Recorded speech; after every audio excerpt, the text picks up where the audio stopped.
어머니, 너무 하시는 거 아니에요? 같이 여행을 왔으면 서로 의견을 조율하고 함께 다녀야죠. 어머니 혼자 먼저 가버리시면 가족 여행의 의미가 있나요? 네가 하라는 대로 다 했는데 왜 또 잔소리냐? 이렇게 따라다니기만 하고 이게 무슨 여행이에요? 이럴 거면 왜 왔어요? 애들 보는 것도 도와주지 않으시고. 나도 도와주려고 따라왔지만 도저히 못 참겠다. 난 제대로 쉬지도 못하고 지쳐 죽겠다. 여행이 원래 이런 거지. 너도 애들 때문에 그렇게 힘들 거면 왜 왔냐? 아, 엄마가 하나도 안 도와주시니까 그렇죠. 저랑 아내가 지금 다 힘들어하고 있잖아요. 도와주는 사람 없어서 여행이 힘들면 안 가면 되는 거지. 네 남편 앞세워서 날 시종 삼아 데리고 다니려고 여행 가자 한 거 아니냐? 힘들면 애들 좀 더 크면 데리고 다니라고 했잖냐? 무슨 말을 그렇게 하세요? 남도 아니고요. 내가 애 봐주는 사람이야. 나 맨날 집에서 네 아빠 수발하기도 힘든 사람이야. 너 제주도 여행하자고 할 때 뭐라고 했어? 엄마 생일 기념이라고 안 했어? 그런데 너 하는 태도를 보니까 엄마는 너의 여행 들러리나 하러 온 것 같다. 아, 엄마가 그 정도도 못 해줘요? 엄마 손주잖아. 이번에 엄마한테 실망했어요. 이렇게 힘들어서야 다시는 엄마랑 여행 오고 싶겠냐고요? 다 엄마 마음대로만 하려고 하고 왜 이렇게 피곤한지 모르겠네요. 니들은 나 생각 안 하고 니들 좋은 데만 다니지 않았냐? 취향에 맞게 각자 다니는 게 좋은 것 같아. 혼자 다니니까 너무 좋더라. 이제 어디 가고 싶으면 혼자 다닐 테니까 너희 가족은 너희끼리 다녀. 왜 그렇게 서운하게 말씀하세요? 아무리 제가 며느리지만 저 어머니 가족 아니에요? 딸처럼 생각하신다면 어쩜 절 하나도 안 도와주시냐고요. 말 잘했다. 딸처럼 생각한다지만 네가 그렇다고 내 딸은 아니잖냐? 또 해외여행 갈 때마다 친정엄마 챙겨주면서 나한테는 똑같이 해준 적 있어? 뭘 안 챙겨줘서가 아니야. 친정엄마한테는 효녀인 네가 나한테만 못된 딸이 되는 게 웃겨서 그렇다. 그래서 넌 딸이 아닌 며느리인 거야. 뻔히 보이는데 어떻게 더 편한 대로만 부려먹으려고 해? 이번 제주도에서도 네 친정엄마 이번에 안 다쳤으면 친정엄마 모셔왔을 거 아니냐. 더 이상 나는 니들 원하는 대로 순순히 못 해줄 것 같구나.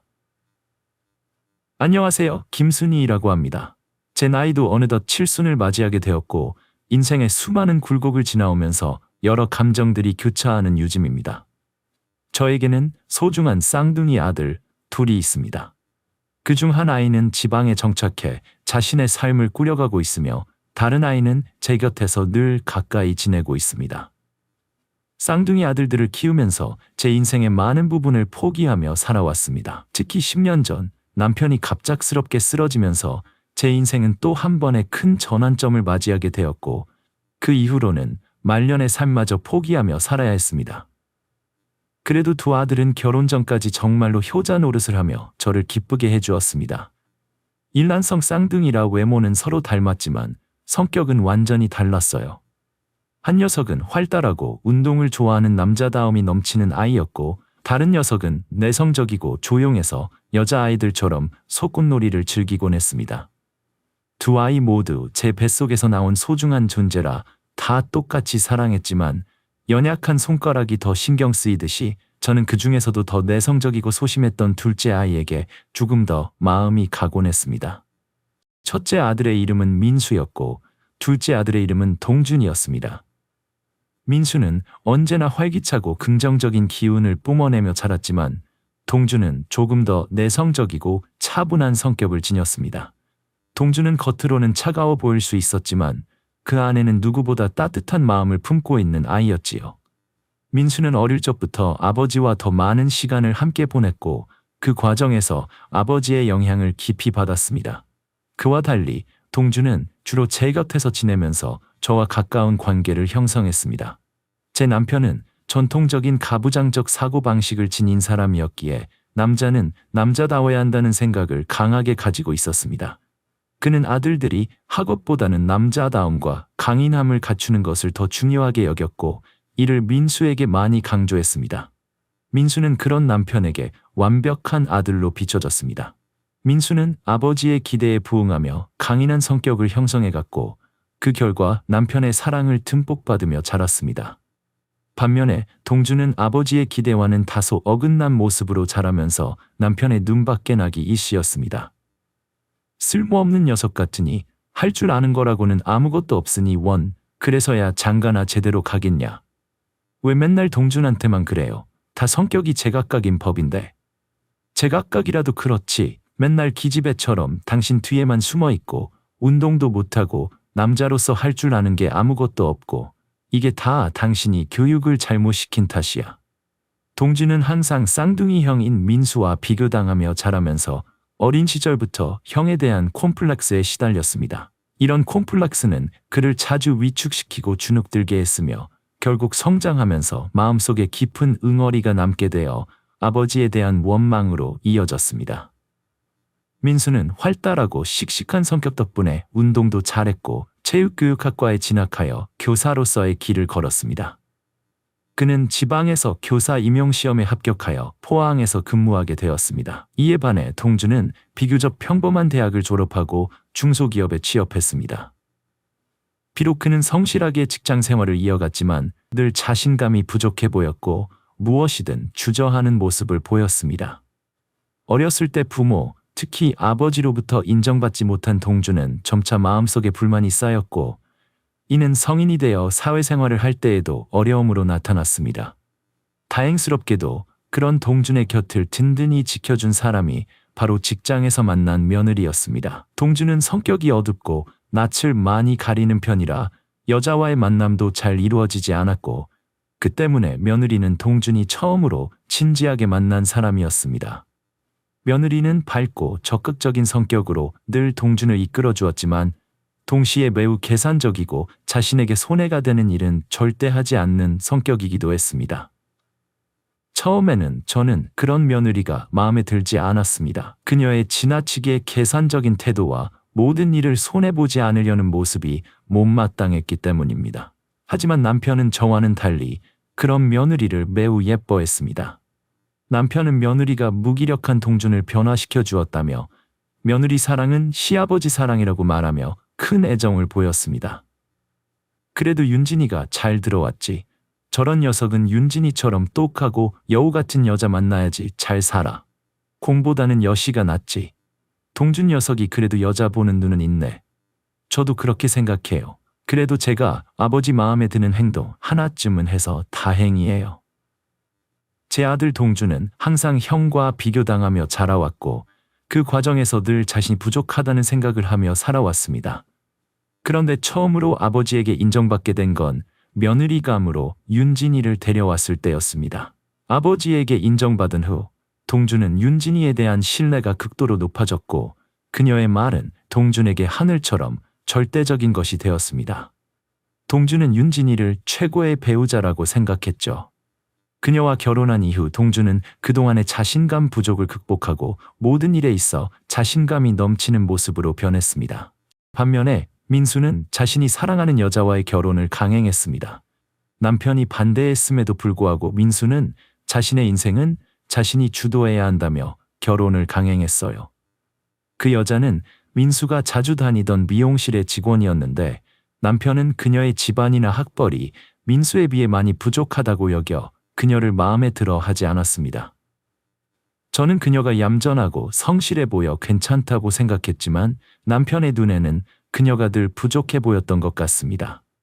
결국 그런 이유로 인해 둘째 며느리 윤진이가 상대적으로 더 돋보이게 되었습니다. 민수는 남편의 반대에도 불구하고 결혼을 강행했고 마침 임용이 되면서 지방으로 발령을 받아 가족들과의 연락이 거의 끊어지다시피 했습니다. 민수와는 명절 때나 겨우 1년에 한두 번 얼굴을 볼까 말까 했고 그 결과 남편은 민수에 대한 기대를 저버리게 되었죠. 남편은 이제 더 이상 민수에게 기대를 걸지 않고 동준에게 의지하게 되었습니다. 동준은 윤진이와 결혼하면서 그토록 바라던 아버지의 인정을 받았고 그 이후로는 모든 일에서 자신감이 넘치는 모습을 보였습니다. 그런 동준의 자신감 넘치는 모습이 한편으로는 보기 좋았지만 또 다른 한편으로는 시아버지에게 너무 의존하고 있다는 점이 마음에 걸렸습니다. 특히 윤진이가 동준을 지나치게 자기 뜻대로 이끌려고 하는 모습이 보일 때마다 저는 동준의 자존심이 상하지 않을까 걱정이 되기도 했습니다. 그러나 동준은 전혀 그런 것에 신경 쓰지 않는 듯 보였고 오히려 저에게 며느리를 좀 더 예뻐해 달라고 부탁하기까지 했습니다. 아버지 말씀 못 들으셨어요? 윤진이가 저한테는 최고라잖아요. 제가 여자 보는 눈이 있다고 하셨는데 엄마도 윤진이 좀 예뻐해 주세요. 엄마가 아무리 그러셔도 저한텐 윤진이 밖에 없어요. 내가 뭐 어쩌겠냐? 윤진이 예쁘고 똑똑한 건 사실이지만 그렇다고 네가 며느리 말 한마디에 움직이지는 않았으면 좋겠구나. 사람이 자기가 생각하는 대로 움직여야지. 엄마 지금 윤진이 똑똑해서 질투하시는 거 아니에요? 그냥 딸이라고 생각하시고 잘 대해주세요. 윤진이는 눈치가 빨라서 엄마가 표현 안 해도 그 맘 다 알아요. 아들은 무엇을 하든지 간에 무조건적으로 며느리 편을 들곤 했습니다. 그리고 그런 아들의 모습을 보면서 남편은 동준에게 잘한다, 잘한다며 칭찬을 아끼지 않았습니다.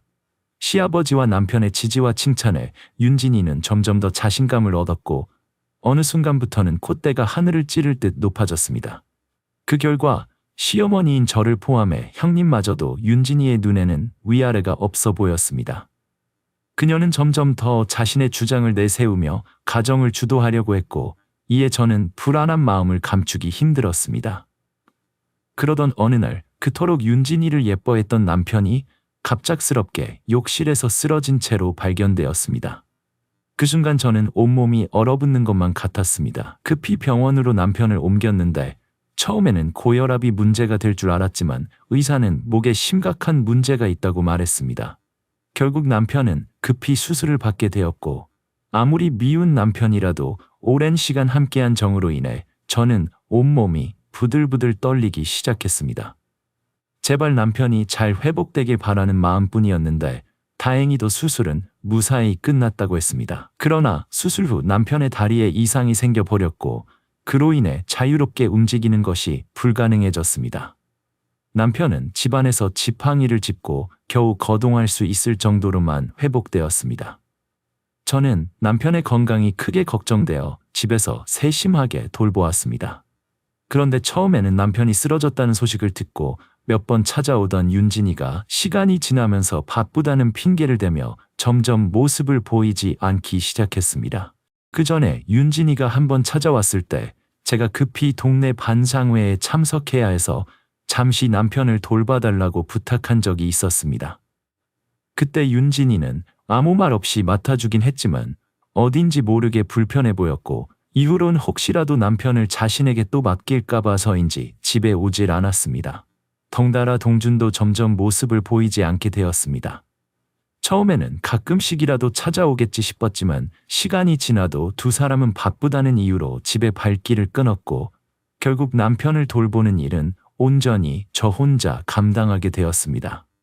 민수는 멀리 떨어져 살아서 어쩔 수 없다고 생각했지만 동준은 가까이 사는 편이라 가끔이라도 남편의 약을 타오거나 병원에 같이 가서 도와주면 좋겠다고 생각했습니다. 그러나 윤진이와 동준은 제가 전화를 해도 이런저런 핑계를 대며 올 생각을 하지 않았고 그로 인해 저는 몸과 마음이 더욱 지치게 되었습니다. 남편이 쓰러진 후로 저는 하루하루 힘겹게 시간을 보내야 했고 이 상황을 받아들이기 위해 많은 노력을 기울여야 했습니다. 그럼에도 불구하고 지난 몇 년간 저는 이 현실을 받아들이기 위해 끊임없이 노력해왔습니다. 남편은 아들들에게 많은 기대를 걸었고 그 기대가 큰 만큼 실망도 이루 말할 수 없이 컸습니다. 저와 남편은 시간이 흐르면서 그 상처를 조금씩 끌어안고 살아가고 있었는데 그러던 중 윤진이가 임신 소식을 전해왔습니다. 이 소식에 동준은 기쁨에 겨워 날뛰듯이 집에 찾아와 자랑을 했습니다. 드디어 자신도 아버지가 된다는 사실에 동준은 더없이 행복해 보였지만 남편의 표정은 무겁기만 했습니다. 남편은 몸이 이 지경이 되어서야 비로소 윤진이에 대해 다시 생각해 볼 기회를 얻은 것입니다. 그동안 둘째 며느리를 잘 얻었다고 생각하며 딸처럼 예뻐하던 남편이었지만 제 말대로 윤진이가 동준을 지나치게 좌지우지하는 것을 느끼면서 며느리는 결국 딸이 될 수 없다는 진실을 깨닫게 된 것이었습니다. 남편이 이제라도 이 당연한 진실을 받아들였다는 것이 한편으로는 다행이라고 느꼈지만 저로서는 윤진이에 대해 이미 알고 있었던 것들이 더욱 선명해졌습니다. 윤진이가 예쁜 손녀딸을 낳았을 때 저는 처음으로 할머니가 된 기쁨에 가슴이 벅차올랐습니다. 손녀가 돌이 될 무렵이었을까요? 그때 윤진이와 동주는 친정 식구들과 함께 여행을 다녀왔습니다. 여행 후 윤진이는 우리 집에 찾아와 친정 식구들과 즐거운 시간을 보내고 왔다며 밝은 미소를 지었습니다. 하지만 그 다음 윤진이가 내뱉은 말이 저를 당황하게 만들었습니다. 친정 식구들과 여행을 다녀왔으니 이번에는 시댁 식구들과도 함께 여행을 가고 싶다고 말하는 것이었습니다. 저는 그때만 해도 윤진이가 손녀딸도 낳고 하니 이제는 가정의 화목을 위해 서로 잘 지내고 싶어 하는 것 같다는 생각이 들어 시어머니로서 윤진이를 좀 더 곱게 보려고 노력했습니다. 그러던 중 결혼 후 처음으로 돌을 맞은 손녀와 함께 부산 여행을 가게 되었는데 남편은 건강이 좋지 않아 혼자 집에 남게 되었습니다. 그때쯤이면 남편도 혼자서 냉장고에 넣어둔 반찬을 잘 꺼내 먹곤 했고 저는 남편이 잘 지낼 거라 믿고 2박 3일 정도는 안심하고 여행을 떠날 수 있게 되었습니다. 남편은 자기 걱정 말고 잘 다녀오라고 했지만 사실 그의 눈에는 혼자 남게 되는 것에 대한 두려움이 가득 차 있었습니다. 남편의 불안한 모습을 보면서 저는 여행을 취소할까도 생각했지만 윤진이가 모처럼 가족여행을 가자고 동준을 부추기며 설득했고 저도 오랜만에 바닷바람을 쐬고 싶다는 생각에 결국 여행을 가기로 결정했습니다. 그러나 부산에 도착한 후 저는 예상치 못한 어려움에 직면하게 되었습니다. 윤진이는 여행 내내 자신의 계획대로만 움직이며 저는 그저 그녀의 요구에 따라 움직이는 데 그쳤습니다. 뿐만 아니라 손녀를 돌보는 일까지도 대부분 제가 맡게 되었습니다. 그런 일들로 인해 제게 남은 부산 여행의 기억은 며느리의 하녀 노릇을 했던 쓰라린 기억뿐이었고 저는 다시는 함께 여행을 하지 말아야겠다고 결심했습니다. 여행에서 돌아온 후 저는 몸과 마음이 모두 지쳐 일주일 내내 병을 앓아 누워 있었습니다. 그러나 그로부터 4년이 지나 비슷한 상황이 또 한 번 찾아왔습니다. 엄마, 이번에 제주도 여행 같이 다녀와요. 윤진이가 이번에 어머니 모시고 여행 가고 싶다고 표도 다 예약했어요. 작년에 칠순잔치 제대로 못 해드린 게 많이 마음에 걸렸나 봐요. 엄마는 여행 별로 가고 싶지 않다. 식사도 같이 했고 용돈도 받았는데 여행은 무슨, 나이 드니까 가고 싶은 것도 없고 그냥 집에서 쉬고 싶어. 4년 전 일이라 가물가물하긴 했지만 며느리와 같이 갔던 여행이 치를 떨던 기억이 떠올라서 저는 거절하려 했지만 동주는 쉽게 물러서지 않고 다시 한번 재촉했습니다. 엄마, 부담스러워할 거 없어요. 여행 경비도 다 우리가 낼 거고 그냥 엄마는 내가 모시는 대로 편하게 여행만 다녀오면 돼요. 가만히 비행기만 타고 가면 좋잖아요. 거기서 칠순 잔치 한 번 더 해요. 괜찮대도 네 아버지는 어쩌고 여행을 가. 그냥 너희들끼리 재미있게 다녀와라. 내가 가봤자 방에만 있을 텐데. 에이, 가족끼리 정없게 왜 그러세요? 그러지 말고 같이 다녀와요. 더 나이 드시면 여행 다니고 싶어도 못 다녀요. 한 살이라도 젊으실 때 여기저기 다니셔야 된다니까요. 며느리와 여행하는 것이 꺼려지고 불편했던 저는 차라리 혼자 시간을 보내는 게 더 낫겠다는 생각이 들어 남편 핑계를 대며 이번 여행에 못 간다고 말했습니다. 제주도는 언제나 좋은 여행지로 기억되지만 이미 칠순이 지난 지금에서야 생일을 챙긴다는 것도 내키지 않았고 손주가 2명이나 되어 여행 내내 2배로 힘들 것이 뻔했기 때문입니다. 기억이 떠오르네요. 4년 전 부산 여행에서도 손녀딸을 제가 거의 도맡아 데리고 다니며 밥도 제대로 먹지 못하고 똥기저귀를 갈고 우는 아이를 달래느라 잠도 못 자고 마치 악몽 같은 시간을 보냈던 기억이요. 그런 경험이 한 번 있었기 때문에 이번 여행도 똑같을 것이라는 생각이 들었고 솔직히 말해서 그때의 고생이 아직도 제 마음속에 깊이 남아 있었습니다. 그래서 저는 이번에도 거듭해서 싫다고 말했습니다. 나는 이번에는 그냥 집에 있으면서 조용히 시간을 보내고 싶다고 말했죠. 하지만 동주는 진심으로 저를 설득하며 다시 한번 부탁했습니다. 그 사람 애 키우느라 제대로 여행도 못했어요. 저도 마찬가지고요. 우리 둘이 가도 되는데 솔직히 애들 돌보기 쉽지 않잖아요. 엄마도 간만에 손주들이랑 같이 제주도 다녀오시면 얼마나 좋아요. 좀 도와주면서 여행도 즐기고 잘 다녀오시면 좋잖아요. 동주는 결국 제게 솔직하게 털어놓으며 윤진이가 손주 둘을 데리고 가면 너무 힘들 것 같며 도와달라고 부탁했습니다. 예전에 윤진이가 저를 부려먹었던 기억이 떠오르기도 했지만 내 아들이 이렇게 솔직하게 부탁을 하니 저도 마음이 움직이더라고요. 계속 거절하려 했지만 동준이 얼마나 고민했으면 이렇게 직접 연락을 했을까 싶기도 하고 4년 전에 힘들었던 기억이 아직 남아있긴 하지만 시간이 지나면서 그 기억도 희미해졌기에 결국 동준의 말대로 각오를 다지고 여행을 가기로 했습니다. 여행 가방을 싸려고 하니 캐리어가 어디 있는지 찾을 수가 없었습니다. 가방이 어디 있더라? 여행에 뭘 가져가야 하지? 이렇게 생각하면서도 저는 원래 집을 떠날 때 만반의 준비를 하는 꼼꼼한 성격이라 함께 여행하는 사람들을 항상 편안하게 해주는 스타일입니다.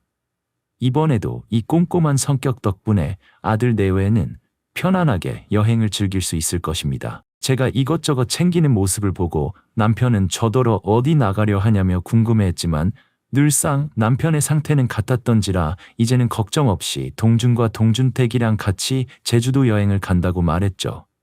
괜찮겠어? 그 여우 같은 윤진이가 당신 또 고생시킬 텐데? 몇 년 전에 다녀와서 와서 당신 꼬박 일주일 동안 아팠잖아. 동준이 부탁을 하더라고요. 처음에는 자기 아내가 칠순잔치 제대로 못 해드렸다고 한 번 더 해주고 싶다며 여행 가자고 했는데 제가 치를 떠니 아예 부탁을 하더라고요. 윤진이가 여행 가고 싶어 하는데 애 둘 데리고는 힘들다고. 듣자니 산후 우울증도 알았다는데 동준이 걱정이 많아 보여서 알겠다고 했어요. 아예 대놓고 며느리 수발 들러 가는 거네. 동준 그 녀석 완전 자기 마누라 치마 폭에 쌓여가지고는 아주 자기 엄마도 먹고 없구만. 그렇게 만든 게 누군데요? 당신이잖아요. 당신이 허구한 날 민수댁이랑 비교하면서 윤진이 잘 얻었다고 치켜 세워주니 동준이 마누라한테 꼼짝 못하고 사는 거 아니에요? 내 잘못인 거 나도 알지. 그때는 몰랐지. 아무래도 동준이 똑 부러지지 못하니 며느리는 좀 여우같이 똑똑한 아이로 얻고 싶었는데 그게 독이 될 줄은 몰랐지. 이제는 다시 말해도 소용없고 요즘 녀석들은 듣지도 않네. 남편은 과거에 덮어놓고 윤진이 편만 들고 나를 무시했던 순간들을 떠올리며 후회의 한숨을 내쉬었습니다. 이미 지나간 일은 되돌릴 수 없기에 저는 앞으로라도 관계를 잘 다져서 며느리와 원만하게 지내보기로 마음먹었습니다. 왜냐하면 민수는 거의 연락이 없었고 그나마 가까이 있는 동준이 제 옆에 있는데 윤진이와 사이가 나빠지면 우리 모두에게 피곤한 일이 될 것이며 무엇보다 동준이 중간에서 가장 힘들어질 게 뻔했기 때문입니다. 그래서 저는 며느리와 나쁘지 않게 지내고 싶었습니다. 생각해보면 윤진이도 아마 같은 생각이었을 거라고 생각합니다. 긍정적으로 바라보면 윤진이가 저를 데려가서 부려먹은 것도 아마 저를 친정엄마처럼 편하게 생각했기 때문이 아니었을까요? 어쩌면 그녀는 저를 부린다고도 생각하지 못했을지도 모릅니다. 세상에서 오해라는 것은 쌓이기 시작하면 끝도 없이 커지기 마련이니 이번 여행이 어떻게 될지 모르지만 저는 4년 전의 기억을 지우고 마음을 비우기로 했습니다. 다시 한번 열린 마음으로 여행길에 오르기로 다짐했습니다. 여행 자체가 굉장히 오랜만이었어요. 젊었을 때 친구들과 몇 번 제주도에 다녀온 적이 있었는데 갈 때마다 참 좋았던 기억이 있어서 오랜만에 다시 가게 된다는 생각에 설레기도 했습니다. 짐을 싸면서 저도 모르게 기분이 좋아져서 이것저것 빼먹지 않고 열심히 챙기다 보니 어느새 짐이 한가득이 되어버렸습니다. 그래도 누군가가 이렇게 철저히 준비하면 다른 사람들이 편안하게 지낼 수 있으니 특히 아이 둘이 있는 윤진이와 동준에게 도움이 될 수 있도록 저는 꼼꼼히 챙겼습니다. 다음 날 아침 일찌감치 동준이 저를 데리러 집 앞에 도착한 차에 타게 되었습니다. 얼마 전 동준이 애 둘을 낳아서 큰 9인승차로 바꿨다는 얘기를 들었는데 동준은 능청스럽게 저를 편하게 모시기 위해 차를 바꿨다고 말했습니다. 윤진이와 함께 살다 보니 동준이 농담도 능숙해졌고 그 모습이 제가 알고 있던 예전의 아들 동준과는 사뭇 달라 보여 놀라웠습니다. 차에 타자마자 윤진이가 환하게 웃으며 저를 반갑게 맞이했습니다. 동주는 제 짐을 차에 실은 후 김포공항으로 출발했는데 길을 떠나면서 윤진이가 저를 향해 농담 삼아 말했습니다. 어머님, 저희가 맛있는 거 사드릴 테니 불만 없이 드셔야 돼요. 뭐가 맛있다느니 별로라느니 그런 말씀 마시고요. 비싸다고 말씀하시는 것도 금지예요. 돈 쓰는 게 아까우시면 차라리 그 돈 저한테 달라고 하시는 말씀도 안 돼요. 난 그런 말 한 적 없는데 네가 내가 음식 투정하는 거 본 적 있냐? 입맛 까다로운 너나 투정 잘하지. 사실 저희 친정엄마가 그러셔서 맨날 여행 갈 때마다 다툼이 있었어요. 역시 우리 어머님은 마음이 넉넉하시니까 참 좋아요. 친정엄마랑 여행 스타일이 맞지 않아서 갈 때마다 부딪혔는데 어머니하고는 잘 맞을 것 같아서 다행이에요. 뭐 음식이 안 맞으면 이런저런 말이 나올 수도 있지. 진정 어머니께도 너무 그러지 마라. 나이 들면 뭐 사소한 거에도 서운할 수 있는데 딸이 그러면 얼마나 더 마음이 아프겠니. 저희도 돈 내고 줬자고 같이 여행 온 건데 그런 말 들으면 섭섭하잖아요. 돈 쓰고도 섭섭하게 되는 건 싫어서 그러는 거예요. 뭐 어머님은 안 그러시니 다행이다 싶어요. 저는 며느리가 불평하지 말라는 말을 그렇게 돌려서 하며 웃는 모습을 보며 참 보통 내기가 아니라고 생각했습니다. 이제는 한술도 떠서 아예 친정엄마 얘기까지 들먹이며 제 입을 막아버리는 그녀의 모습이 대단해 보이면서도 한편으로는 얄밉기까지 했습니다. 차라리 4년 전에 힘든 기억을 떠올리며 이번 여행을 가지 않겠다고 말했어야 했나 하는 후회가 밀려왔습니다. 비행기를 타고 제주공항에 도착하기까지의 시간 동안 이미 기운이 다 빠져버렸습니다. 둘째 손주가 아직 아기라서 안아주고 예뻐하는데 그것이 첫째 손녀딸의 마음을 상하게 한 모양이었습니다. 손녀딸이 동생을 질투하며 갑자기 한 대 때리는 바람에 비행기 안은 순식간에 울음바다가 되었습니다. 두 아이가 동시에 울기 시작하니 여기저기서 승객들의 불만 섞인 목소리가 들려왔습니다. 아직도 아이 울음소리에 민감한 사람들이 많다 보니 저희는 눈치를 볼 수밖에 없었습니다. 그나마 첫째 손녀딸은 사탕을 주니 금방 울음을 그쳤지만 둘째 손주는 돌잔치를 한 지 얼마 되지 않은 아기였기에 한번 울음을 터뜨리면 달래기가 여간 어려운 일이 아니었습니다. 승무원들이 와서 도와주려 했지만 상황은 쉽게 나아지지 않았고 결국 제가 아기를 능숙하게 안아달래야 겨우 울음을 멈추게 할 수 있었습니다. 그제야 윤진이가 웃으며 동준의 옆구리를 툭 치며 어머님 모시고 오니까 확실히 다르지? 라고 말했는데 별말 아닌데도 그 웃음과 말이 왜 이리 거슬리는지 모르겠습니다. 그녀의 태도와 말투가 가볍게 느껴져서일까요? 아니면 그녀가 내심 나를 의지하는 듯한 모습이 불편해서였을까요? 이유는 정확히 알 수 없지만 그 순간 저는 그 말을 듣고 마음이 무거워졌습니다. 한참 동안 비행기에서 긴장했던 몸과 마음을 조금 내려놓고 쉬려니 벌써 제주공항에 도착했다는 안내방송이 나왔습니다. 저는 짐을 찾아서 숙소로 향했는데 첫날 묵을 곳은 애월에 있는 풀빌라라고 하더군요. 숙소는 정말로 깨끗하고 반짝거렸으며 자연과 어우러진 경치도 훌륭했습니다. 이런 좋은 곳에서 쉬게 되니 그나마 위안이 되었지요. 도착한 후 아이들과 함께 놀아준다는 이유로 손주들에게 수영복을 입히고 물놀이를 시키기로 했습니다.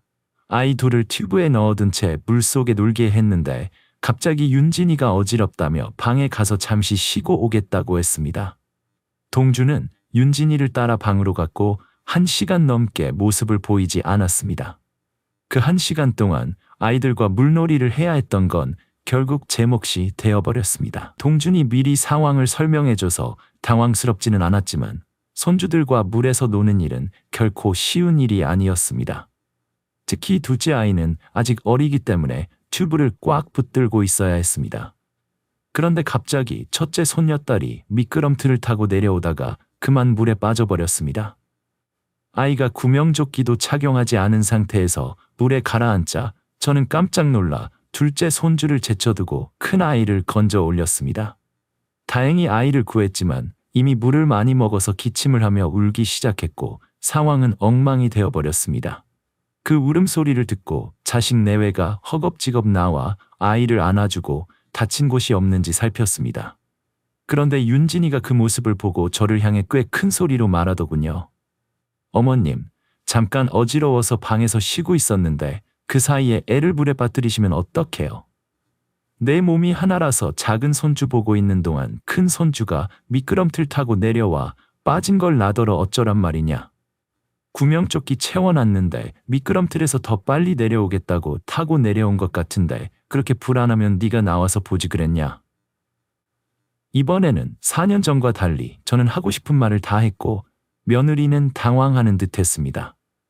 4년 전에도 비슷한 일이 있었지만 그때는 아무 말도 하지 못하고 속으로만 사귀었었는데 이번에는 마음에 담아두지 않고 해야 할 말을 꺼내니 한결 가벼운 마음이 들었습니다.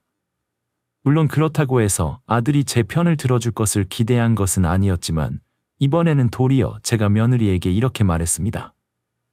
아무리 피곤해도 1시간 넘게 나오지 않는 것은 말이 안 된다. 내가 혼자서 두 아이를 보는 것은 무리다. 이런 일이 또 생길까봐 걱정돼서 애들을 봐줄 수가 없다. 제 말을 들은 윤진이는 아무 말도 못하고 그저 입술을 꽉 깨물며 가만히 있었습니다. 그리고 우는 아이를 달랜 후 며느리는 괜히 첫째 아이에게 화풀이를 하려는 듯 다시 울음을 터뜨리며 아이를 더 울리게 만들었습니다. 상황은 점점 더 복잡해지고 저는 그저 한숨만 나올 뿐이었습니다. 그 후 배가 고파져서 우리는 시장에 가서 밥을 먹기로 했습니다. 그런데 여기서도 4년 전에 겪었던 일이 또다시 반복되었습니다. 윤진이가 회를 좋아해서 전복회까지 시켰지만 저는 아이들 먹을 것을 챙기느라 제 식사를 제대로 할 수 없었습니다. 돌잔치를 갓 치른 둘째 아이에게는 이유식을 먹여야 했고 첫째 아이에게는 주먹밥을 먹여주느라 제 밥은 제대로 먹지 못했습니다. 그런데 윤진이가 어머님, 배부르시죠? 아까도 많이 시켰는데 아니면 공깃밥 하나만 더 시킬까요? 라고 말했을 때 저는 그 말을 듣자마자 기분이 상했습니다. 배가 고파서 꼬르륵 소리가 날 정도로 지친 상태였죠. 아이들을 먹이느라 이미 기진맥진했는데 그 사이 며느리와 아들은 전복회를 다 먹어 치운 후였습니다. 제가 전복을 더 시키려 하니 며느리는 비싸다고 돌려 말하며 배고프시면 공깃밥 하나에 남은 반찬으로 드세요 라고 말했습니다. 그 순간 4년 전의 기억이 다시 떠올랐습니다.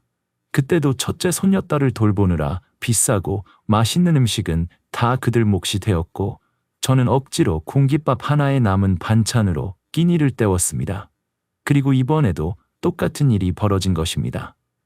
며느리의 성격을 이제는 잘 알고 있기에 이번 여행 전에는 서운해하지 않겠다고 다짐했었습니다. 하지만 이번에는 더 이상 참을 수 없었습니다. 그래서 저는 차분히 말했습니다. 나는 전복이랑 회 맛도 못 봤다. 너희들이 비싼 거 사준다길래 이것저것 투정 안 하려고 마음먹고 기대하고 왔는데 너희들 자식들 보느라 못 먹었다. 너희들만 입이냐? 아니면 나 먹으라고 좀 덜어놓기라도 했냐? 싹 다 먹어놓고 나더러 공깃밥 하나로 배 채우라는 거냐? 그러자 며느리 얼굴이 갑자기 밝아지더니 애꿎은 아들 탓을 하며 당신 어머님 것 안 빼놓았어? 내가 깜빡했으니 당신이라도 챙겼어야지. 빨리 전복이나 시켜. 라고 성질을 부리기 시작했습니다. 하지만 이번에는 제가 이미 한 번 당했으니 2번 당할 생각이 없었습니다. 그래서 전복을 시켰고 며느리가 얄미워서 전복죽도 시키고 회도 다시 작은 걸로 추가 주문했습니다. 어차피 양이 많지 않아 다양한 음식을 골고루 맛볼 수 있었고 회는 정말 신선해서 입안에서 살살 녹았습니다. 제주도에서 이렇게 비싼 음식을 배부르게 그리고 맛있게 먹어본 건 처음이었습니다. 며느리가 많이 시켰는데 다 먹을 수 있을까요? 라고 묻자 저는 그 말을 무시하고 싹 다 먹어치웠습니다. 결국 며느리와 아들은 아무 말도 하지 못한 채 그저 저를 지켜볼 수밖에 없었습니다. 저는 원래 소식하는 사람인데 일부러 말이 안 나오게 하려고 무리해서 전복을 다 먹었습니다. 이러다 보니 전복 생각만 해도 질리겠다는 생각이 듭니다. 아들과 며느리는 음식값이 아까운 듯 얼굴이 잔뜩 굳어져서 숙소로 가는 길 내내 아무 말도 없이 차가운 분위기가 감돌았습니다. 그들은 마치 물이 차갑게 식듯이 저에게 냉담한 태도를 보였어요. 그렇다 하더라도 제가 손주들을 보느라 이렇게 힘든 상황에서 그들은 맛있는 음식을 다 먹고 공깃밥 하나로 때우려는 마음이 참 못났습니다. 그래서 저는 기왕 온 김에 저도 손주들을 보지 않고 제 마음대로 놀기로 했습니다. 아들이 부탁해서 온 것이지만 며느리가 제 칠순 잔치를 제대로 해주지 못한 것을 생각하면 제 마음대로 놀아도 괜찮을 것 같았습니다. 그래서 일부러 따로 다니기로 했습니다. 다음날 조식을 먹고 관광지를 갔는데 예쁜 카페가 있다며 며느리가 들어가자고 하더군요. 저는 사실 차 마시면서 카페에서 쉬는 것보다는 기왕 나온 김에 제주의 예쁜 풍경을 보면서 돌아다니고 싶었습니다. 그래서 저는 손주들을 애들한테 맡기고 말했습니다. 너희들 여기서 차 마시고 있을 때 나는 옆에 있는 꽃 구경을 좀 하고 올게. 가는 길에 꽃이 참 예쁘더라. 지금요? 어머님, 저희 이제 차 마시고 바로 일어날 건데 조금만 있다가 가시는 건 어떠세요? 금방 갔다 올게. 돈 안 내는 곳 같던데 내가 거기 한 바퀴만 쭉 돌고 오마. 대답도 하기 전에 저는 확 가버렸고 며느리는 또 한 번 인상이 구겨졌습니다. 자기네들 일정대로 움직이지 않고 제 마음대로 하는 것이 신경 쓰였던 것 같았습니다. 그럼에도 불구하고 저는 길가에서 본 꽃이 너무 예뻐서 향기도 맡고 구경하고 싶었어요. 아들 내외가 차에서 커피를 마시는 동안 잠깐이라도 꽃밭을 돌아볼 생각이었는데 상상 이상으로 아름답고 매력적이었습니다. 향기로운 꽃들은 마치 저를 젊은 시절로 되돌아가게 하는 듯한 기분을 줬습니다. 저는 원래 꽃을 사랑하는 사람이었지만 남편은 항상 시들어가는 꽃에 돈을 쓰는 것을 허무하다고 여기며 제 취향을 무시했습니다. 그래서 한평생 가부장적인 남편과 자식 중심의 생활을 하다 보니 제가 좋아했던 것들을 잊어버리고 살게 되었어요. 하지만 이번 여행에서는 기왕에 온 김에 제가 좋아하는 것들을 마음껏 즐기기로 결심했습니다. 이렇게라도 제 자신을 위해 행복을 찾고 싶었습니다. 꽃밭을 돌아보며 즐기고 있는 그 순간 갑자기 핸드폰이 울렸고 화면에는 아들의 이름이 떴습니다. 전화를 받기 싫었지만 아마도 제게 언제 돌아오느냐고 재촉하려는 전화일 것 같아서 내심 한숨이 나왔습니다. 저는 꽃을 즐기고 싶었고 그 소중한 순간을 혼자서 만끽하고 싶었지만 가족들의 요구가 제 평온을 방해하는 것처럼 느껴졌습니다. 엄마, 언제 와요? 저희 이제 차 다 마시고 출발하려고 해요. 여기 꽃이 너무 예뻐서 좀 더 보고 싶은데 너희도 여기 와서 같이 구경할래? 저희 이미 동선 다 짜놔서 예약한 곳에 가야 해요. 내 의견은 물어보지도 않고 너희들끼리 다 정해놨냐? 네? 아니요. 엄마는 어차피 다 괜찮다고 하셔서 저희 위주로 계획을 세웠는데요. 내가 다 괜찮다고 한 적은 없는데 언제 한번 물어보기라도 했냐? 그건 아니지만 그래도 엄마, 저희가 예약을 다 해놔서 지금 움직여야 해요. 다음에 계획 짤 때 엄마 의견도 넣을게요. 이번에는 저희를 좀 따라주시면 안 돼요? 어차피 제주도는 곳곳에 꽃이 많잖아요. 아들이 그렇게 말하니 저는 아쉬운 마음을 감추고 돌아서서 아들이 있는 카페 쪽으로 가게 되었습니다. 아름다운 꽃들을 보니 가슴이 두근거리고 이곳이 정말 좋았습니다. 마음 같아서는 그 꽃들 사이에서 조금 더 머물고 싶었지만 어쩔 수 없이 발걸음을 돌려야 했습니다. 아들이 예약한 곳은 가상현실 게임 체험을 하는 곳이었는데 마치 군인이 된 듯 군복을 입고 체험하는 곳이더군요. 며느리는 눈을 반짝이며 기대에 차 있었고 아들도 그 기대에 맞춰 미소 지으며 고개를 끄덕였습니다.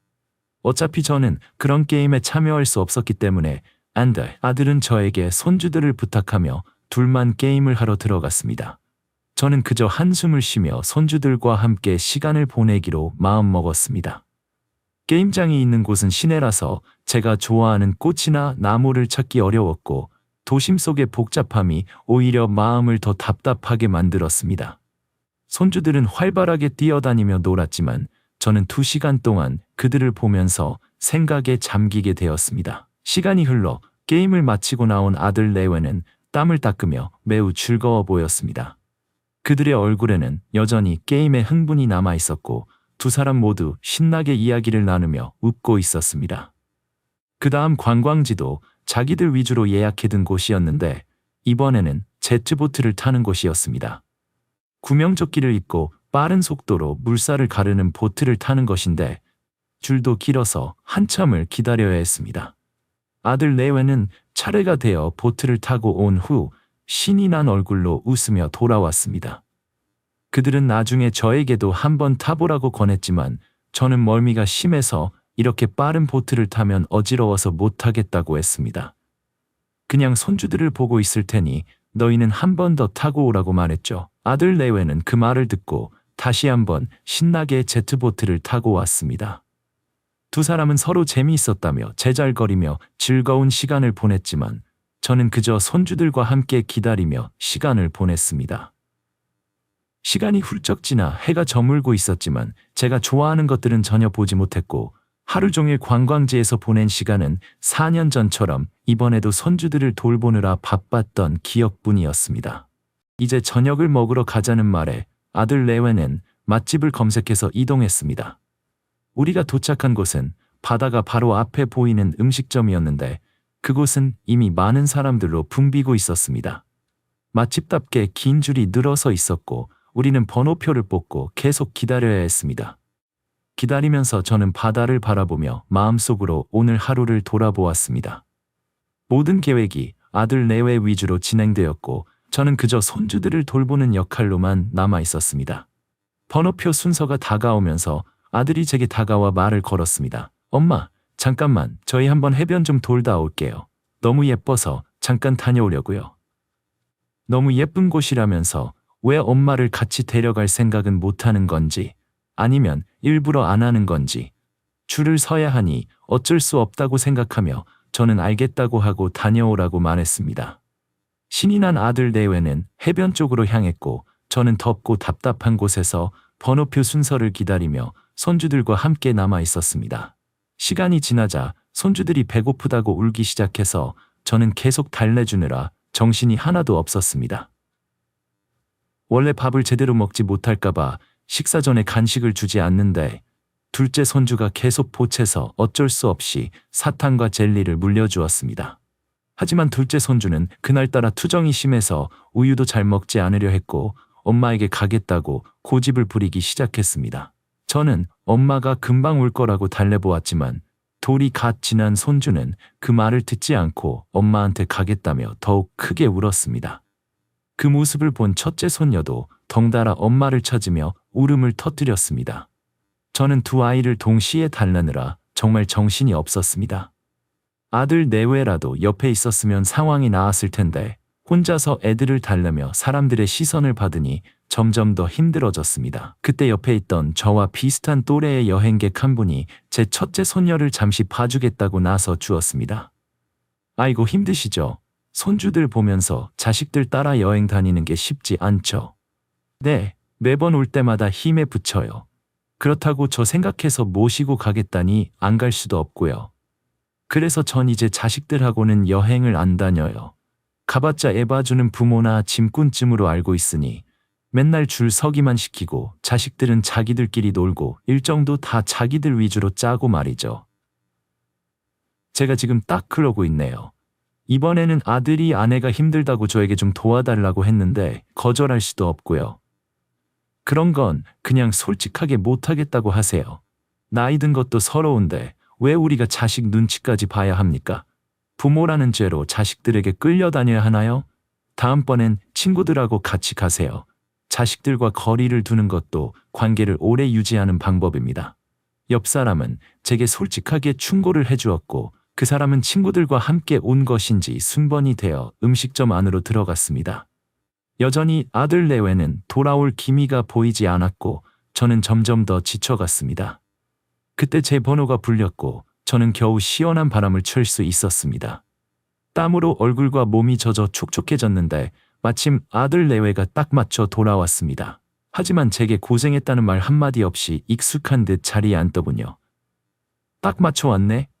기다리는 거 정말 싫어하는데 아유 배고파 빨리 음식 나왔으면 좋겠다. 맞아, 당신 시간 낭비하는 거 제일 싫어하잖아. 그래도 기다린 덕분에 해변 한 바퀴 돌고 오고 좋았네. 누가 줄 서서 자리를 잡아놨는데 고생시켜놓고 자기들끼리 해변 한 바퀴 돌며 장관을 보고 왔다고 떠드는 아들 레웨가 얄미웠습니다. 이번 저녁 메뉴는 흑돼지였는데 이번에도 제가 손주들 때문에 제대로 먹을 수 없었습니다. 그래도 지난번 일을 의식했는지 며느리는 제가 먹을 고기를 옆에 덜어놓더군요. 하지만 고기는 식으면 맛이 없고 식감도 좋지 않잖아요. 손주들 밥부터 먹이느라 시간을 보냈는데 첫째 손주가 계속 밥을 안 먹으려 했습니다. 아무래도 아까 사탕을 먹여서 그런지 배가 고픈데도 밥을 먹지 않자 며느리가 왜 밥을 안 먹니 하고 물었더니 첫째 손주가 할머니가 사탕 줘서 배불러요 라고 그대로 말해버렸습니다. 그 말을 듣자마자 며느리의 표정이 변하더군요. 어머님, 혹시 유나한테 사탕이랑 젤리 주셨어요? 어쩔 수 없었어. 사람들 줄 서 있는 와중에 애 돌보는데 사탕이라도 안 물리면 내가 감당할 자신이 없더라. 그럼 저희를 부르셨어야죠. 유나가 충치가 있어서 사탕이나 젤리 먹으면 안 된다고 했잖아요. 모처럼 온 여행인데 산통 깨기 싫어서 말 안 했더니 돌아오는 말이 그거냐? 너도 애들 키워봤잖아? 얼마나 힘든지. 그럼 애초에 너희가 자리 안 뜨고 애들 봤으면 됐잖아. 다음번에 이럴 것 같으면 나한테 애들 보라고 하지 마라. 내 자식은 네가 직접 봐야지. 남한테 맡기면 어쩔 수 없다는 걸 알아둬라. 엄마가 남이에요? 제가 그래서 부탁드린 거잖아요. 내가 손주 보는 방식까지 나무라는데 어떻게 같이 다니며 애들 봐주겠냐? 너희들도 돈 주고 애 봐주는 사람한테는 이러지 못할 텐데 나한테 이러는 건 정말 아니다. 며느리는 또다시 아무 말도 하지 못했고 대신 애꿎은 첫째 손주에게 뭐라고 하며 아이를 또 울리기 시작했습니다. 아들은 그런 며느리의 눈치를 보며 상황을 수습하려 애쓰고 있었지만 그 모습이 오히려 저를 더 서운하게 만들었습니다. 자식에게 기대를 접는 것이 나을 텐데 왜 자꾸만 마음이 아프고 서운한지 모르겠습니다. 식사를 하는 동안 우리 가족의 분위기는 완전히 가라앉아 있었습니다. 아들은 마치 제가 문제인 것처럼 생각하는 듯 보였지만 사실 저는 며느리와 아들의 태도 때문에 기분이 좋지 않았습니다. 식사로 나온 고기는 이미 식어서 딱딱해졌고 씹기도 어려워 결국 대부분 남기게 되었습니다. 그러자 아들이 엄마, 그거 아깝게 왜 남겨? 라고 한마디 했을 때 속으로 정말 하고 싶은 말이 많았지만 저는 꾹 참았습니다. 자꾸만 서운함과 억울함이 밀려왔지만 가족들 앞에서 불편한 상황을 만들고 싶지 않았기 때문입니다. 이제 저녁을 다 먹고 숙소로 돌아가려던 참에 저는 한숨을 쉬며 말했습니다. 유나랑 민준이 좀 봐. 나도 해변 한 바퀴만 돌고 올게. 뭐, 우리 이제 가야 하잖아. 그럼 우리는 어디에 있으라고? 음식점에 좀 더 있어. 나도 해변 한 바퀴만 돌고 올게. 너희만 돌고 왔냐? 그러자 아들은 어쩔 줄 몰라 하며 며느리의 눈치를 보기 시작했습니다. 며느리는 깊게 한숨을 내쉬며 휴대폰을 들어 주변에 카페가 있는지 검색해봤지만 아쉽게도 근처에는 카페가 없었습니다. 결국 우리는 셋이서 다시 해변을 걷기로 했습니다. 그러나 이미 한 번 걸었던 해변을 다시 걷자니 아들 부부는 흥미를 잃은 듯했고 손녀와 손주들도 피곤했는지 조용히 잠에 들어 있었습니다. 저는 신발을 벗고 바닷물에 발을 담그며 아직 해가 저물지 않은 바다의 낭만적인 풍경에 마음이 훈훈해졌습니다. 잠시나마 이 순간을 즐기고 싶었지만 그때 돌잔치를 갓 지난 손주가 잠에서 깨어나 울기 시작했습니다. 며느리는 손주를 달래려 애썼지만 손주는 다시 잠들 기색이 없었습니다. 손주가 울기 시작하자 그 소리에 잠이 깬 둘째 손녀도 덩달아 울음을 터뜨렸고 아들 내외는 손주들을 달래느라 정신이 없었습니다. 결국 저를 불러 도움을 청하기에 이르렀습니다.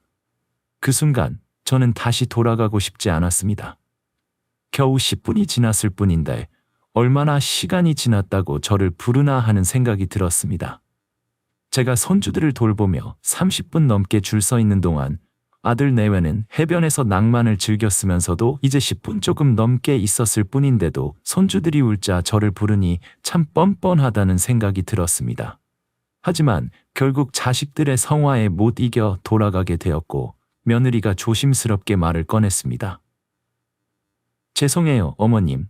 저녁이 되니 바닷바람이 차가워졌고 애들이 콧물을 흘리고 기침을 하길래 어쩔 수 없었어요. 그랬겠지. 그래서 나도 말인데 내일부터는 그냥 혼자 근처를 다니려 한다. 이제 하루밖에 안 남았는데 이렇게 돌아가기는 너무 아쉽구나.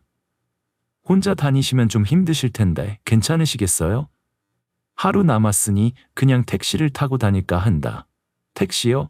어머님, 시내라면 모를까. 해변 근처에선 택시 잡기가 쉽지 않아요. 뭐 하루 예약하면 하루 종일 따라다니는 택시도 있다던데. 어머님, 아들 내외를 두고 그렇게 혼자 여행하시면 저희가 욕먹어요. 기껏 모시고 왔는데 왜 따로 다니세요? 속으로는 너희들 더 이상 시종 노릇하기 싫어서 그러는 거야 라는 말이 목구멍까지 치밀었지만 꼭 참았습니다. 그 대신 저는 차분히 그러면 너희가 가고 싶은 관광지로 가되 나는 그 근처를 둘러보겠다 라고 말하며 결국 따로 다니겠다고 결심했습니다. 남은 하루 동안 제주도 여행을 부산에서의 나쁜 기억처럼 남기고 싶지 않았기 때문입니다. 제가 이렇게 말하니 다음날 아들 내외는 여행 일정을 저에게 맞추려는 듯한 태도를 보였습니다.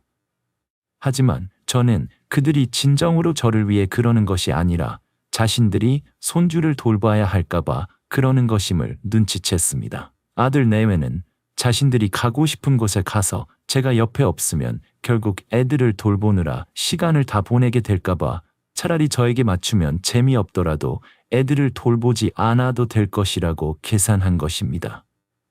제가 어제 꽃 얘기를 해서 그런지 아예 화훼 농장으로 데려갔는데 슬쩍 저에게 손주들을 맡기려 하길래 저는 못하겠다며 단호하게 말했습니다. 미안하지만 마지막 날은 너희들 자식들 너희가 보라고 했잖아. 이틀이나 봐줬으면 됐지. 이러려고 나 데려왔냐? 아니요, 어머님. 저희 애들도 할머니랑 좋은 추억을 만들면 좋을 것 같아서 같이 사진도 찍으려고 했어요.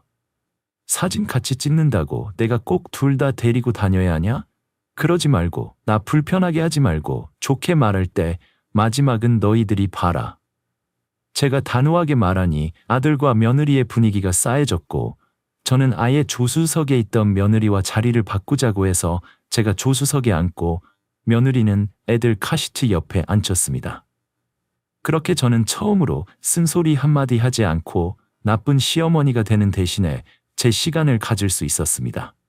왼쪽 귀가 간질간질하긴 했지만 오히려 마음은 아주 후련했습니다. 기왕 이렇게 된 이상 나쁘고 이기적인 시어머니로 보이더라도 제 마음대로 시간을 보내기로 결심했습니다. 며느리와 아들은 애들 돌보느라 점점 지쳐가고 있었고 저는 이제 그 모든 것을 외면하고 제가 가고 싶은 곳으로 향했습니다. 그동안 하지 못했던 것들을 하나씩 해보기로 마음먹었습니다. 여기저기 다니며 폭포도 구경하고 숲길도 걸어보며 혼자만의 시간을 제대로 누렸습니다. 혼자 카페에 들러 차 한 잔의 여유를 즐기면서 여행 와서 이렇게 나를 위한 시간을 만든 것이 처음이 아닌가 싶었습니다. 식당에 가서도 저는 제가 먹고 싶은 비싼 고등어회와 갈치조림을 시켜 먹었습니다. 따뜻한 음식이 입에 들어가니 밥이 술술 넘어갔고 비로소 제주도에 온 것 같은 기분이 들었습니다. 그동안의 피로가 조금씩 풀리는 듯했어요. 며느리와 아들은 아이들 밥을 먹이느라 정신이 없었고 며느리는 이 집 음식이 입에 맞지 않는다며 다시는 오지 말자고 불평했습니다. 며느리가 생선을 좋아하지 않는다는 것을 알고 있었지만 이번에는 제 마음대로 주문해서 식사를 만족스럽게 즐겼습니다. 식사를 마친 후 운동도 할 겸 제주 면세점에 가게 되었는데 정말 다양한 물건들이 많이 팔리고 있었습니다. 마침 남편의 화장품이 다 떨어졌다는 생각이 나서 화장품 몇 개와 감귤 초콜릿, 겨울철에 어울리는 한과도 샀습니다. 이렇게 사도 10만 원이 채 나오지 않았습니다. 남편을 위해 뭔가를 사니 또 아들 내외에게 줄 선물이 생각났습니다. 저는 전화를 걸어 카페에 있던 아들 내외를 불렀습니다. 그리고 기왕 여기까지 왔으니 니들 나 여행비 다 대줬으니 기념품 하나씩 골라보라라고 말했습니다. 그러자 며느리는 잠시 망설이더니 이내 이것저것 고르기 시작했습니다. 그러다 갑자기 명품 지갑 하나씩을 고르더군요. 저희는 이걸로 할게요. 마침 저희 둘 다 지갑 하나씩 사야 할 것 같은데 이 기회에 사면 좋을 것 같아서요. 기왕이면 필요한 거 사는 게 좋잖아요. 그래라. 지갑 하나 내가 못 사줄까 봐 같이 계산하마. 저는 지갑 2개를 들고 계산대에 갔는데 금액을 듣고 깜짝 놀랐습니다. 2개 합해서 120만 원입니다. 120만 원이요? 아니 이게 무슨 명품이에요? 네, 유명한 명품은 아닌데 그래도 요즘 사람들이 많이 찾는 브랜드예요. 저는 유명한 브랜드 외에 명품에 대해 잘 알지 못했기에 지갑 2개에 120만 원이라는 말에 놀랐습니다. 이미 사준다고 말했으니 물러설 수도 없고 어쩔 수 없이 상황을 받아들여야 했지만 며느리의 의도가 다분히 느껴져서 속으로 기쁘지 않았습니다. 며느리는 그 가격을 이미 알고 있었던 것인지 얼굴에 밝은 미소를 띠고 있었습니다. 계산대에 줄 서 있는 사람들이 많아 얼떨결에 카드를 건네고 계산을 했습니다. 다 제 잘못이지요. 며느리에 대해 잘 모르고 제가 면세점에서 기념품을 사준다고 했으니 저는 며느리가 초콜릿이나 간식거리를 고를 줄 알았습니다. 하지만 제 예상은 완전히 빗나갔습니다. 왜 이렇게 비싼 것을 골랐는지 묻고 타박할 수도 없는 상황에서 저는 그저 참아야 했습니다. 기분이 씁쓸했지만 표정은 최대한 유지하며 아들에게 참 똑똑한 여자 얻었구나 라고 말했습니다. 내내 며느리 편만 들던 아들도 이번에는 좀 과하다고 느꼈는지 아니면 제 말에 찔렸는지 잠시 머뭇거리는 모습을 보였습니다. 그는 조심스럽게 제가 나중에 따로 붙여드릴게요. 그나마 아들의 한마디 덕분에 심란했던 마음이 조금은 풀렸고 그래도 며느리보다는 자식이 낫다고 생각하게 되었습니다. 설사 그들이 비싼 지갑을 사지 않아도 아들이 이렇게 내 편에 서준다는 사실만으로 저는 마음이 편안해졌습니다. 어차피 이미 계산을 끝냈으니 며느리 앞에서 킴쪽한 시어머니로 보이고 싶지도 않았습니다. 여행 마지막 날이었고 지갑 문제만 아니었으면 완벽한 하루가 되었을 텐데 그래도 아들의 마음을 알게 되었기에 이번 여행이 나름대로 좋은 추억으로 남을 것 같았습니다. 숙소에 도착했을 때 하루 종일 돌아다닌 피로감이 몰려와 저는 침대에 누워 쉬고 싶었습니다. 손녀딸과 함께 침대에 누워 5분도 안 되어 눈이 감겼습니다. 하지만 지나치게 피곤했는지 깊게 잠들 수가 없었습니다. 몸은 무겁고 눈꺼풀도 내려가지만 마음 한구석에는 여전히 여러 가지 생각이 떠오르며 잠을 방해하고 있었습니다. 그런데 그때 며느리와 아들이 대화하는 소리가 귓가에 들리기 시작했습니다. 다신 어머님 모시고 여행 가면 안 되겠어. 애들 얌전히 봐주실 줄 알고 간만에 제주도 온 건데 고생만 한 것 같아. 어머니 제 멋대로 하시는 바람에 생각지도 못한 여행비가 더 들었어. 다음 달 우리 생활비 적자야. 그래도 엄마 덕분에 지갑 2개 얻었잖아. 당신 그 지갑 갖고 싶다고 노래를 불렀잖아. 지갑 얘기가 나와서 하는 말인데 당신 아까 귓속말로 어머님께 지갑값 붙여드린다는 거 들었어. 붙여드리기만 해봐. 아주 이혼해 줄 거야. 눈치도 빨라. 그냥 한 소리지. 내가 돈이 어딨어? 어차피 제주도 떠나면 엄마도 금세 잊어버리실 거야. 솔직히 어머니 여행비도 많이 들었고 우리 애들 봐주시지도 않았는데 뭐 좋다고 지갑값을 붙여드려? 내가 일부러 지갑 골랐어. 너무 우리가 손해보는 것 같아서. 근데 우리 넷이서 오는 것보단 좋지 않았어? 애들 데리고 다니느라 제대로 먹지도 못하고 놀지도 못하잖아. 근데 우리 엄마 오시니까 우리 둘이 시간 많이 보냈잖아. 아이고 또 자기 엄마라고 편드네. 그럼 끝까지 어머님 모시고 다니지. 마지막 날은 결국 나 몰라라 하셨잖아. 어머님 요즘 같이 부모 홀대하는 시대에 손주들이랑 같이 여행 와준 게 복인 줄 알아.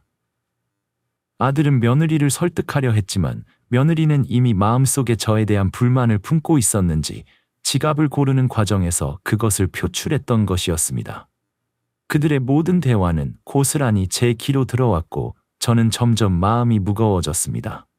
아들이 저를 위해 며느리에게 어떤 말을 해줄 것이라 기대했지만 결국 아들은 말발로 며느리에게 밀려났고 며느리가 제게 돈을 붙여주지 말라는 말을 하자 아들은 고개를 끄덕였습니다. 그 순간 제 마음은 씁쓸함으로 가득 찼습니다.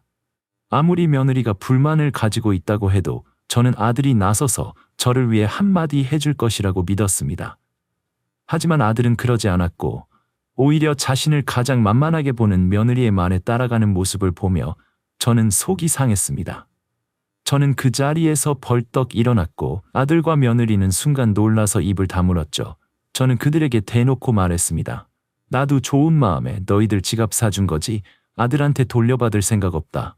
하지만 윤진아, 네가 그렇게 생각할 줄은 몰랐다. 막말로 내가 이틀 동안 손주 봐주고 수발든 걸 그렇게 만만하게 생각했냐? 네? 아니요 어머님, 그런 건 아니고요. 나는 저번 부산 여행도 그렇고 이번 제주 여행도 제대로 놀지도 못하다가 마지막 날이 돼서야 내가 보고 싶은 거 보고 놀고 싶은 거 놀고 먹고 싶은 거 먹었는데 그게 그렇게 이해타산을 따질 만큼 너를 거슬리게 했냐? 아니요. 어머님, 이해타산을 한 게 아니라 같이 왔으면 같이 다녀야지. 어머님 혼자 다니시니까 막말로 돈은 돈대로 들고 서로 힘들어지니까. 서로 힘들어진 게 아니라 내가 맡았던 손주들 너희들이 보게 되니 힘들어진 거겠지. 차라리 그럴 거면 수지타산 맞게 똑같이 계산하자. 내가 탄 비행기값, 숙소값, 식비까지 다 계산해서 줄 테니까 너희들도 그 지갑값이랑 애들 봐준 비용 한꺼번에 입금해라. 요즘 애 봐주는 비용 1시간에 15,000원 정도던데 둘이니까 시간당 3만 원은 되겠지. 이틀 내내 애들이 잔 시간을 빼고서라도 15시간씩 이틀이니까 30시간이고 90만 원이겠구나. 거기에 지갑값 120만 원이니 너희들도 정확하게 계산해서 계산하고 다시는 같이 여행 가자고 말 안 나오면 좋겠다. 그렇게 저는 다음날 아침 조용히 짐을 싸서 택시를 타고 숙소를 떠났습니다. 시간에 맞춰 비행기를 타고 집으로 돌아오면서 마음속에 여러 가지 감정이 교차했습니다. 아들은 결국 제 표정을 살피며 잘못했다고 사과했지만 저는 더 이상 마음에 담아두고 싶지 않았습니다. 계산대로 하자는 말로 지갑값과 아이들을 봐준 비용을 모두 정산받았고 아들은 제주도 여행 비용은 더 이상 생각하지 말라고 했습니다. 윤진이도 그냥 어머니를 모시려고 한 여행이니 괜찮다고 했지만 저는 이미 마음을 정리하고 있었습니다. 모든 것이 원점으로 돌아가게 하려는 그들의 말에도 불구하고 저는 스스로 결정을 내렸습니다. 모든 비용을 정산하고 이제 이 여행의 이야기를 마무리하기로 했습니다. 이제 앞으로는 이런 지긋지긋한 여행을 다시는 하지 않겠다는 생각이 들었습니다.